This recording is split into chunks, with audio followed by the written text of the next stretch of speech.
Buenos días a todos, nuevamente gracias por acompañarnos en este segundo día de nuestro Congreso Tributario Nacional del Colegio de Contadores Públicos Autorizados de Panamá en su 17ª versión. Tenemos hoy nuestro segundo día de conocimiento. Inicia con el tema plusvalía y sus efectos tributarios. Nuestro expositor es egresado de la Universidad de Panamá en la Facultad de Administración de Empresas y Contabilidad, donde recibió el título de licenciado en Contabilidad, posgrado en Tributación, graduado con honores, maestría en Tributación, graduado con un índice de 2.9 cum laude y doctor honoris causa del Claustro Doctoral Iberoamericano.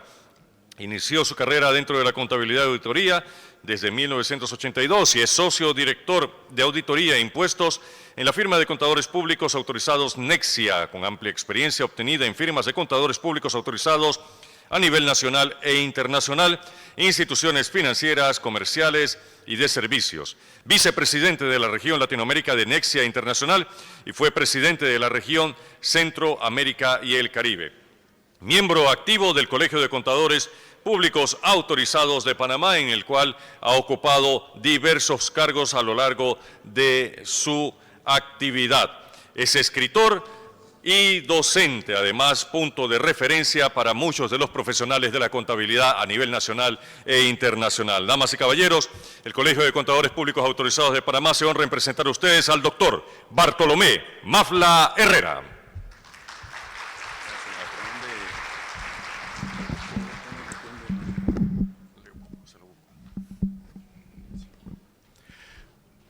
Buenos días a todos. Mientras que Salomón busca la cuestión del control remoto para el manejo de la presentación, voy a hacerles un pequeño preámbulo y una introducción al tema que nos ocupa la mañana de hoy, que es gracias Salomón, que es la plusvalía y sus efectos tributarios. El tema plusvalía era un tema que había quedado por allá un poco rezagado de cuando yo era estudiante universitario, y recuerdo muy bien muchos de nuestros excelentes profesores que tuvimos tanto en auditoría y en la parte tributaria, y siempre digo públicamente que el hecho de que yo tuviera el gusanito tributario en la mente se lo debo a la licenciada Florencia Ríos. Por ella cogí esta especialidad. En ese tiempo se daba tributaria en un solo semestre, y realmente cuando a mí me tocó ya ser entonces profesor en la universidad, me di cuenta que era muy poco. Hacía falta mucho más tiempo para el tema de tributaria.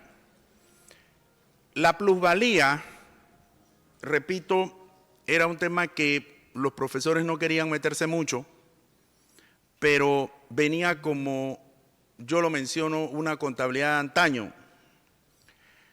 y así es que hay que verlo.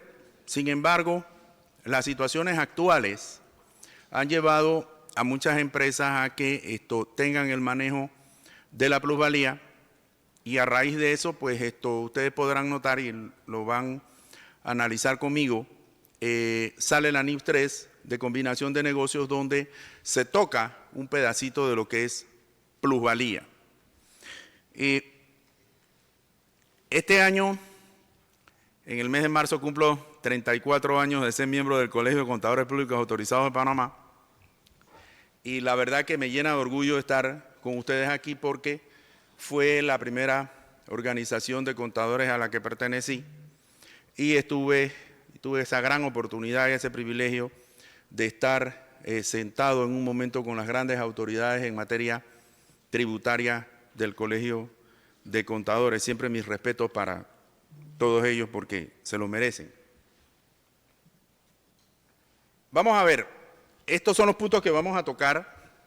Un temario que parece ser corto, pero realmente no lo es. Mi exposición, le decía a Edgar hace un rato, de que yo aquí me puedo ir entre hora y media y 2 horas, sin embargo vamos a resumirla lo más que podamos. Vamos a ver primero qué es una plusvalía y su esencia principalmente. Vamos a ver también qué es una plusvalía en base a NIF. Tomemos en consideración lo siguiente y partamos de la premisa que se supone que para efectos financieros la plusvalía tiene un manejo y para efectos tributarios tiene otro manejo. Al final del camino se unen y es la conclusión a la que nosotros vamos a llegar. Vamos a determinar si es o no la plusvalía un activo intangible. Miren, este es un tema inclusive analizado con nuestro director técnico en Londres antes de pulir este material, y también conversado con autoridades tributarias del país con respecto al tema de la deducibilidad o no de la plusvalía. Y los invito, al final lo voy a mencionar, a que busquen, porque ya hay un fallo de la Honorable Corte Suprema de Justicia que habla sobre el tema plusvalía y es interesante sus conclusiones. Vamos a darle un repaso que no es tan repaso, sino un repaso profundo a la combinación de negocio que es la NIF 3 y cuál es la incidencia de la plusvalía como tal. Lógicamente tenemos que tocar la NIF 38, que habla sobre los activos intangibles y está muy enlazado con el punto número 3. Y caemos en la plusvalía y sus aspectos tributarios. Pero dirán, ¿pero por qué, si el tema es plusvalía y sus aspectos tributarios, por qué yo no empiezo a hablar primero de los aspectos tributarios? Porque si no tocamos la parte financiera, no vamos a llegar a un entendimiento pedagógico. Y las conclusiones a las que llegamos. Vamos a ver. ¿Qué es la plusvalía? Aumento del valor de una cosa, ¿verdad? Vamos a ver si nos acomodamos un poquito mejor para disertar. A mí me gusta moverme cuando estoy disertando, ¿no? Será como para no dormirme. Vamos a ver. De activos, bienes muebles o inmuebles o intangibles de carácter patrimonial. Ese es el punto de partida. ¿Esto qué quiere decir? Que nosotros podemos tener una plusvalía al momento de la compra o en su defecto combinación de negocios de cualquier tipo de activo que regularmente siempre son lo que hoy en día denominamos propiedad, planta y equipo. Y también bienes inmuebles. Han habido controversias sobre situaciones de plusvalía en bienes inmuebles, pues déjenme transmitirle que es la que más se da, porque hay cualquier cantidad de inmuebles, y sucedió mucho en el año 2005, cuando aquí hubo la famosa burbuja inmobiliaria, y al final del camino nos dimos cuenta que sí era una burbuja, ¿verdad? Era una economía que simple y sencillamente cuando la burbuja subió o se tocó con lo primero que encontró, estalló y adentro no había absolutamente nada. Nosotros tenemos hoy en día inmuebles con valor catastral que la verdad es que son muy superiores a lo que realmente hoy en día valen. Y se dio. Les doy la tarea que empiecen a buscar esto porque puede generar ciertas situaciones que en su momento ya se dieron. Pero también la plusvalía nos lleva a la inversa, que se compraron inmuebles, que se dio un valor, pero muy, muy superior a lo que realmente era su valor catastral. ¿Ve? Allí es donde choca y se convierte en agua y aceite la parte financiera con la parte tributaria. ¿En qué sentido? De que, sin duda alguna, financieramente hablando, el incremento del valor de un inmueble vale la pena registrarlo, pero cuando nos vamos a la parte tributaria se dispara el impuesto inmueble. Se crean ciertas figuras jurídicas, las cuales son legales y todo lo demás, pero siempre hay que pensar en la parte financiera, en la parte del crédito bancario. Así que aquí es donde surgen las famosas plusvalías, pero han traído controversias y es parte de lo que vamos a analizar. ¿Qué es una plusvalía de acuerdo a NIF? Vamos a ver, nos dice aquí, si nos vamos al marco conceptual de NIF, ¿cuál es el marco conceptual de NIF? Para ver, ahora me voy a convertir yo en profesor, ¿quién me dice? ¿Quién me ayuda? Valor razonable. Recuerden de que los activos en base a NIF tienen que estar a valor razonable y por eso todas todos los enfoques de auditoría de hoy en día lo que buscan es que no haya una sobrevaloración de activos y una subvaluación de pasivos. Ese es el enfoque de auditoría de todas las grandes firmas en el mundo entero. Para que la plusvalía adquiera la condición de activo debe ser probable, fiable y contablemente cuantificable con beneficios económicos futuros. Y por ahí sí hemos tenido nosotros cualquier cantidad de experiencia, y eso le decía a Edgar, voy a tratar de resumir mi presentación para aterrizar y llegar al grano, ya son las 8:20 de la mañana, pero yo quiero concluir de que aquí no queden dudas, porque repito, este es un tema que ha generado controversias, principalmente en las auditorías integrales de la Dirección General de Ingresos. Entonces, mientras más claras están las cosas, mayor celeridad hay, y existe lo que se denomina para la administración tributaria una economía procesal y, lógicamente, para los contribuyentes mucha economía en el manejo de su gestión ante la Dirección General de Ingresos. Recuerden de que NIF siempre les va a hablar a ustedes en todas partes de que un activo tiene que generar beneficios económicos futuros. Entonces nos tenemos que ir con esa premisa. La plusvalía es un activo intangible. Vamos a ver. La NIF 3 de combinación de negocio dice de que reconocerá y medirá la plusvalía adquirida en la combinación de negocio o una ganancia de una compra. A ver, lo que estamos en el día a día de esto. Hay una empresa que tiene un activo muy productivo que realmente cuando nosotros vamos a ver cuál es su valor en libros, el valor en libros es demasiado inferior a lo que realmente vale. Se hace el registro de la plusvalía y se une a un grupo de empresas, sea por un estado financiero combinado o en su defecto un estado financiero consolidado. Recuerden de que siempre que hay una holding será un consolidado. Cuando es un grupo de empresas administrada por los mismos accionistas o similar, es un estado financiero combinado. Entonces aquí partimos de la premisa de que la plusvalía financieramente hablando sí está normada, sí está regulada y arrancamos con la NIF 3 de combinación de negocio porque allí se hace el registro de una plusvalía, pero ¿qué rigen las NIF? La parte financiera. Ajá, pero vamos a ver más adelante qué sucede con esto en lo tributario. Ya de partida sabemos de que hay una forma, hay una guía de registro y nos tenemos que ir a la NIF 3. La adquisición de un activo, de un grupo de activos que no constituya un negocio, en estos casos la entidad adquiriente va a identificar y reconocerá los activos identificables que se adquirieron. O sea, hay que determinarlos. Y al determinarlos, sin duda alguna, ya en la parte financiera tenemos, como le llamamos nosotros, un papel de trabajo, una base donde se van a hacer los respectivos registros. Una entidad determinará si una transacción u otro suceso es una combinación de negocios mediante la aplicación de la definición de esta NIF. Para de contar, es lo que vengo explicando. Tiene una normativa, tiene una guía, no podemos inventar. Por eso es que esos famosos creativos que hay por ahí en materia tributaria, y le digo yo siempre a Edgar, mira, que Dios me los tenga lejos, porque lo único que generan es problema. Ok, el método de adquisición.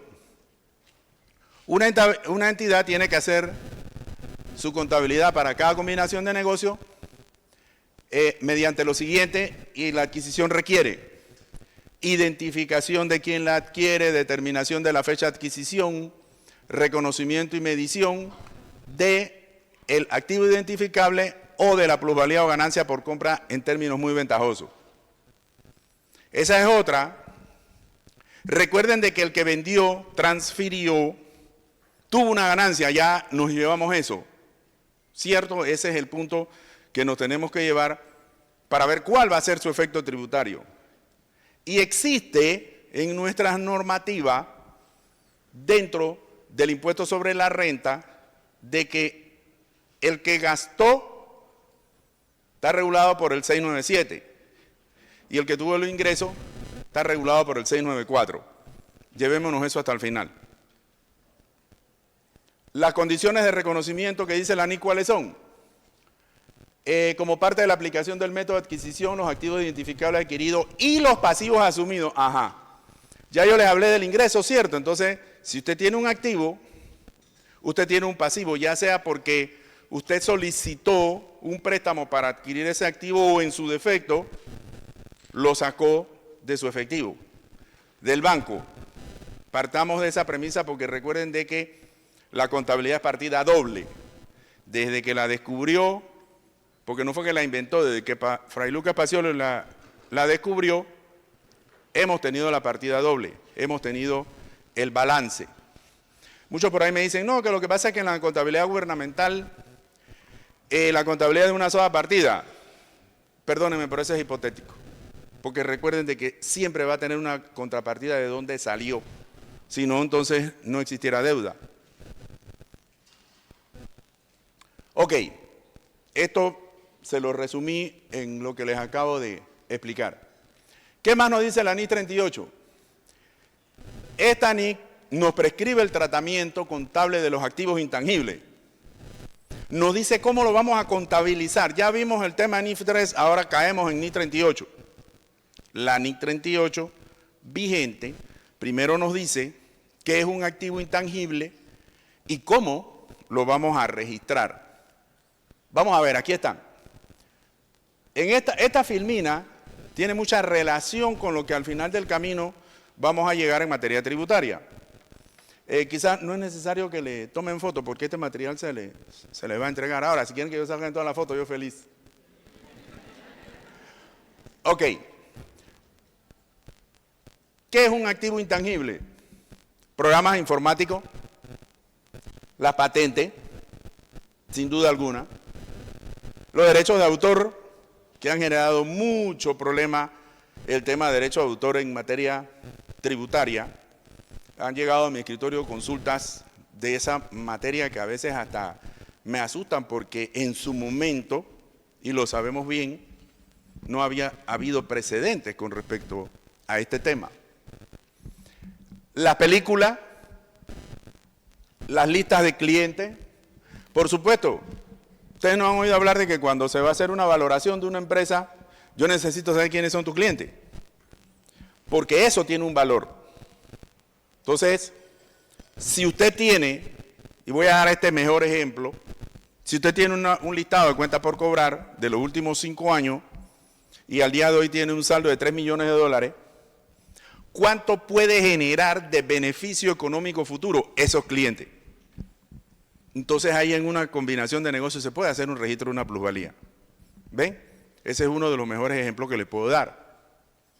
Los derechos por servicios hipotecarios, licencias de pesca, las cuotas de importación. Tuvimos un caso interesante de una cuota de importación que se pagó, pero resultó ser que después la cuota de importación fue violada. El gobierno le dio otra cuota de importación, miren, y eso estamos hablando de varios años atrás, le dio otra cuota de importación a otra empresa que era competencia. Entonces, lógicamente, ya no tenía el mismo valor porque los clientes tenían otra alternativa de ir a otro lugar. Entonces, ¿a quién se le generaba la plusvalía? Al que tenía la nueva cuota de importación porque tenía más capacidad de importación del producto específico. La idea aquí es darles ejemplos y ustedes se vayan con un buen material en su mano. El tema de franquicias, que es el que más se da. Nosotros inclusive conocemos aquí en Panamá una empresa que se dedica a crear franquicias, muy interesante. Han creado varias franquicias ya que son franquicias meramente nacionales. Y aquí ha sucedido al revés. Estas franquicias se han vendido al exterior y están generando un ingreso en territorio fiscal panameño. Ahí hay otra tela larga que cortar. Las relaciones comerciales con clientes o proveedores, la lealtad de los clientes, eso es muy importante. Esto se ve mucho en el caso de nosotros de las firmas y lo utilizamos bastante como base de jubilación de los socios. Cuando el socio se va, ¿hasta dónde está la lealtad si el cliente se queda o no se queda? Y se da en las empresas comerciales. Más, pero para efectos de, digamos, nosotros la firma, es una base fundamental. Las cuotas de mercado y los derechos de comercialización. Ok, ya por lo menos tenemos la base de conocimiento y entendimiento que es un activo intangible que está regulado por la NIC 38. Ok, igual la identificabilidad no tiene ninguna diferencia con lo que es la NIF 3 de cuando vamos a hacer la combinación del negocio. ¿Y cuándo es identificable un activo? Cuando se puede separar. En el fallo de la Corte que hay sobre el tema de plusvalía, se hizo mucho énfasis en este tema. Por supuesto, si yo en mi contabilidad financiera yo puedo separar, medir y tener lo que es mi costo más mi plusvalía, entonces ya nosotros podemos aplicar esta norma. Pero hay una situación con la parte financiera y la vamos a ver. Surge de derechos contractuales o de otros derechos de tipo legal cuando existe algún tipo de contrato por alguno de los temas que yo les acabo de listar. Contrato o derecho de uso, que al final del camino, desde el punto de vista comercial, es lo mismo. Cuando hay un control sobre dichos activos, porque yo no voy a registrar una plusvalía de algo de lo que yo no tengo control. La situación del ejemplo que les acabo de dar de la cuota de importación. Aquella empresa que tomó la plusvalía por la cuota de importación nueva que se le dio, tenía una base de registro y además tenían mayor capacidad de importar el producto que la otra. Y lógicamente, ¿yo voy a registrar un activo intangible? ¿Tengo beneficios económicos futuros? Por supuesto que sí. Porque ya no me voy a llamar Juan Pérez, sino que yo me voy a llamar la empresa XYZ reconocida internacionalmente. La reconocimiento y medición, esto es muy importante. ¿En qué consiste? Si es probable que los beneficios económicos futuros que se han atribuido al mismo fluyan a la entidad y el costo del activo puede medirse con fiabilidad. Esto es importante. Y seguimos con el ejemplo, sea de la cuota, sea de un nombre o algo por el estilo, porque siempre todo esto va a llevar tanto ingresos como gastos. Y tenemos que identificarlo en los estados financieros. Bien, ¿qué sucede con la amortización de ese activo intangible? Ajá, y aquí empieza la discrepancia ya con la DGI.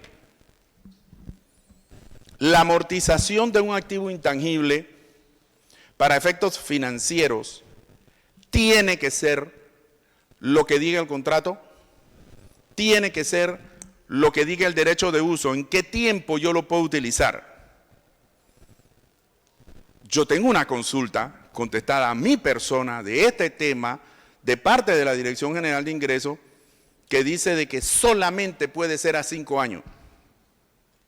Pero la otra condición la voy a dejar para más tarde para concluir, ¿ok? O sea que según la Dirección General de Ingresos, si usted tiene una marca, si usted tiene el derecho de uso de algún activo intangible, no me lo puedo amortizar a más de 5 años. Ok, vamos a ver. Aquí está. ¿Qué nos dice la NIC 38? Señores, resulta ser de que yo no tengo un contrato de uso de tiempo del activo que ahora tengo. Entonces calcúlamelo en base a la vida útil para que me lo amortices así. La norma está bien hecha, la norma no genera dudas ni da alternativas que sean negativas a la realidad. A eso es lo que esto se refiere. Ok. ¿Cómo se determina la vida útil de un activo intangible? La utilización esperada del activo por parte de la entidad, los ciclos típicos de la vida del producto. Miren que es parecido a la norma tributaria, pero no al 100%. La incidencia de la obsolescencia técnica, muy importante. La estabilidad de la industria en la que esté dicho activo. Las actuaciones esperadas de los competidores, ya sean actuales o potenciales. Los desembolsos por mantenimiento necesarios, muy importante. el periodo que se controle el activo, ese tiene bastante base, y la vida útil depende de las vidas útiles de otros activos poseídos por la entidad, o sea, que esté amarrado una cosa con la otra. Porque si yo tengo una maquinaria para el uso, digamos, de una franquicia específica que me dieron y yo perdí la franquicia, entonces el activo tampoco ya va a ser un activo productivo. Ni valor razonable, tengo que depreciarlo. Todo. Bien. También se habla de la palabra indefinido, mucho, pero está taxativamente en la norma. El término indefinido no significa infinito. Partamos de esa premisa desde el punto de vista financiero. Y ojo con el tema de englobar en su momento un activo, porque puede traer también a futuro una repercusión tributaria. Vamos a ver. Bien. Ahora vamos a verlo desde el punto de vista tributario y ustedes sacarán también sus propias conclusiones. En materia tributaria no es llegar a una conclusión si una plusvalía es un activo intangible o no, independientemente que suma también para el aviso de operaciones. Esa es otra. Muchos por ahí dicen, no, yo voy a registrar una plusvalía, pero cuando tú me vas a hacer la declaración de renta, ese activo no puede estar. Falso. Y hablar de aviso de operaciones, aquí yo necesitaría también la mañana completa. Esa es otra historia. Debemos determinar si es un gasto deducible o no del impuesto sobre la renta. Eso es lo que quizás al final del camino nos interesa. Sin embargo, antes de irnos a lo estipulado en el artículo 699, lo medular del asunto, ¿qué nos dice? El parágrafo, que las declaraciones de renta tienen que estar en base a NIF. Mucho cuidado, porque me he encontrado con cualquier cantidad de declaraciones de renta por ahí, que tienen activos que tenían que ir a la declaración de rentas y hay interpretaciones de que no me lo debes incluir. La de ahí por ahí pega. El aviso de operaciones, el tope tiene 60,000, pero de todas maneras siempre es algo. Entonces, no por buscarse un ahorro sin una base jurídica, no lo haga. Dada esta exigencia, es imperativo empezar como base y estar dentro del marco conceptual de NIF. Partimos esa premisa y vamos a ver qué sucede. Analicemos lo siguiente. El gasto de una plusvalía, al ser un activo intangible, sujeto a amortización, porque lo está enmarcado en el artículo 60 del 170, que nos indica lo siguiente: gastos de organización y de preoperación y otras amortizaciones. Y empieza a rezar y a rezar y a rezar el artículo, pero al final del camino dice: y otros activos intangibles similares cuando tales derechos o procedimientos hayan constituido renta gravable para los cedentes de los mismos. Tributariamente hablando, lo que para uno es o será un gasto, para alguien tuvo que ser un ingreso. Y recuerden de que el artículo 694 habla de la territorialidad. Después, y no es esto materia de esta mañana, veremos quizás la diferencia en este tipo de transacciones cuando no hay una territorialidad. Ah, pero un momentito, recuerden que si usted me está pagando un royalty o algo por el estilo al extranjero, usted tiene que hacer retención, withholding tax. ¿Estamos claros? Así que, bien, por eso es que no quiero cerca a los creativos, que vayan con su creatividad al otro lado de la calle. Bien, ¿qué sucede con la amortización? De acuerdo al artículo 697, va a formar parte, ya independientemente de cómo sea la contabilidad, puede ser un costo, puede ser un gasto, dependiendo de qué es lo que sea la plusvalía.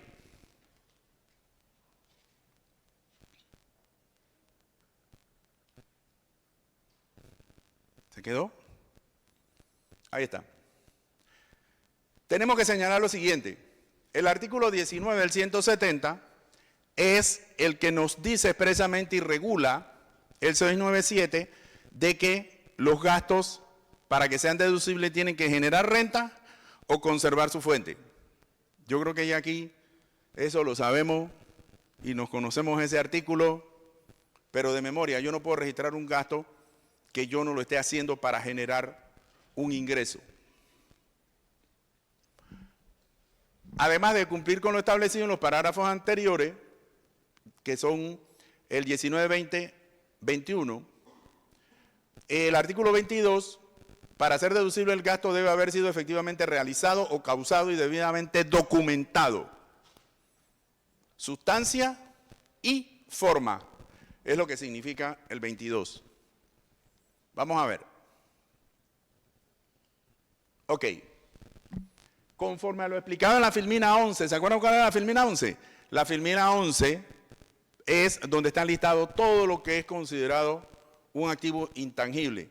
Ya nos llevamos esta premisa. El párrafo 9 de la NIC 38 nos indica, con frecuencia las entidades emplean recursos o incurren en pasivos, o sea, deudas, para adquisición, desarrollo, mantenimiento y mejora de recursos intangibles.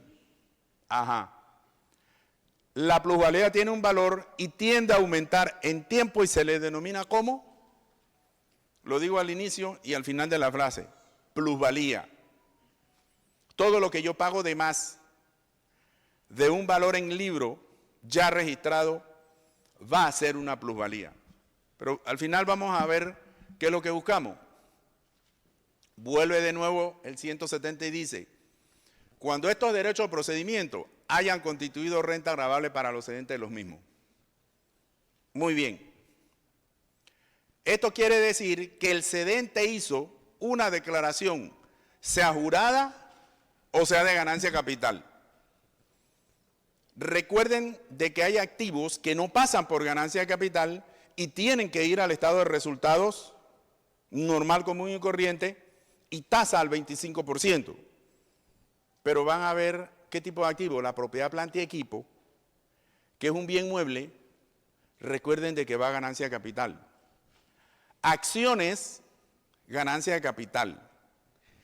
Inmuebles, también pagó su impuesto sobre la renta, sea el 3, o sea, de que aquella empresa tuvo giro ordinario de negocio, y fíjense que yo lo estoy viendo ahora es por el lado del pago del impuesto. Todas las plusvalías que pagan impuestos van a tener un efecto significativo en materia del impuesto sobre la renta para el adquiriente. Vamos a ver cuál es. Vamos a ver este ejemplo. Una empresa X vende sus acciones a una empresa Z por 21 millones de dólares. Pero ¿qué pasa? Las acciones en libros valen 14,700. Pero esta empresa tiene dos cosas más. Una marca y una fórmula de uso. Recuerden de que las fórmulas tienen un valor bien considerable. Entonces la empresa, su valor, sea por acciones más utilidades retenidas o las acciones solas, como ustedes lo quieran ver, valen 14 millones de dólares, 700. Pero la marca tiene un valor de 3.300.000 y la fórmula 3 millones. Yo te vendo por 21 millones, pero vamos a hacer un contrato de compraventa. Y ya aquí empieza la base jurídica del manejo de la plusvalía, porque tiene que haber un contrato de compra-venta. Y en el contrato de compra-venta tiene que rezar el desglose. Entonces tiene que ser separables. Recuerden que hablamos hace un rato de la palabra separable. Yo separo en el contrato cuánto valen las acciones, cuánto es el valor de mi marca y cuánto es el valor de mi fórmula que voy a vender. Y recuerden que el contrato es ley entre las partes. Puede contener lo que diga las partes siempre y cuando ya hay jurisprudencia de eso, que no sea un contrato leonino, que sea beneficio solamente para una persona, hay un montón de cosas más en materia civil que no nos vamos a meter. Pero los abogados saben a qué me estoy refiriendo y traté de resumir solo a los que somos contadores. Si la empresa que vendió, el cedente, ojo, lo constituyó renta gravable, punto importante, y el comprador le retuvo el impuesto de ganancia de capital, porque son acciones, sobre los 21.000, el gasto de amortización de la plusvalía para el comprador es deducible. Primera conclusión. ¿Por qué? Porque yo estoy cumpliendo con el artículo 60 del decreto 170 en que yo pagué sobre los 21. Yo no pagué solamente sobre los 14.700. Y ahí es donde viene la controversia fisco-contribuyente. ¿Ven? El vendedor cedente en este caso pagó los impuestos de ganancia de capital sobre los 21. Quiere decir de que yo como comprador puedo, sobre el monto de la plusvalía, que en este caso es 6.300.000, yo puedo hacer una amortización. ¿Estamos claros? Pero es porque se determinó en el contrato. ¿Qué nos dice la NIC 38? La NIC 38 dice, no, espérate un segundito, lo que pasa es que si tú vendes las acciones de una misma empresa, por dar un ejemplo, y la vendiste a un valor superior, tiene que ser gasto en el año en que tú la vendiste. No es una acción en tesorería, pero golpea al final del camino lo mismo, las utilidades retenidas. Para efectos financieros es otra cosa, pero miren aquí el efecto tributario. Aquí está el registro contable. Bueno, siempre los contadores caemos aquí, después de tanto análisis. Yo como comprador tengo una inversión en acciones por 14.700, tengo una plusvalía de marca por 3.300.000, una plusvalía de fórmula por 3 millones. Rayé un cheque por 21 millones de dólares. Mi amortización la hice a lo que dice la consulta de la DGI y la hice también en base a lo que dice el decreto 170, el artículo 60, en 5 años. Entonces yo voy a tener un gasto de amortización de plusvalía por 6.600 y una plusvalía de fórmula por 600.000. Pare de contar, esto es deducible porque hubo una retención sobre el 100% de la transacción, no solamente sobre el monto de las acciones. Y he visto ambos casos, porque también tenemos un caso que es este que aparece aquí. Si la empresa que vendió las acciones cedentes no constituyó renta gravable la plusvalía y el comprador le retuvo el impuesto de ganancia solamente sobre los 14.700, la plusvalía va a ser un gasto no deducible. Ese es el análisis, esa es parte de la conclusión. Yo espero que hayan quedado claros, pero vámonos a las conclusiones finales definitivas. Creo que estoy dentro de la hora, ¿verdad? Vamos a ver. La plusvalía es el aumento del valor de un bien, partimos por ahí. Se le aplica la NIF 3 de combinación de negocios para los efectos de los estados financieros, eso es correcto. 3. ¿Es un activo intangible en base a NIC 38? Sí lo es. ¿Debe ser amortizado en materia financiera? Sí. Recuerden que lo financiero no afecta a lo tributario. Usted puede amortizar esa plusvalía para efectos financieros, se haya hecho la retención o no se haya hecho la retención. Esa es la parte financiera. Sin embargo, tributariamente hablando, tiene otro tratamiento. Debe ser amortizado en materia tributaria. Veamos, es un gasto deducible siempre y cuando cumpla con los parámetros establecidos. Parámetro establecido, que el cedente haya pagado el impuesto sobre el 100%, incluyendo la plusvalía.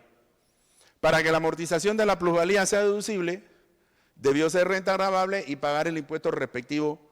El impuesto respectivo porque pudo ser de inmueble, pudo ser de ganancia de capital o que haya constituido un ingreso gravable en su declaración de renta.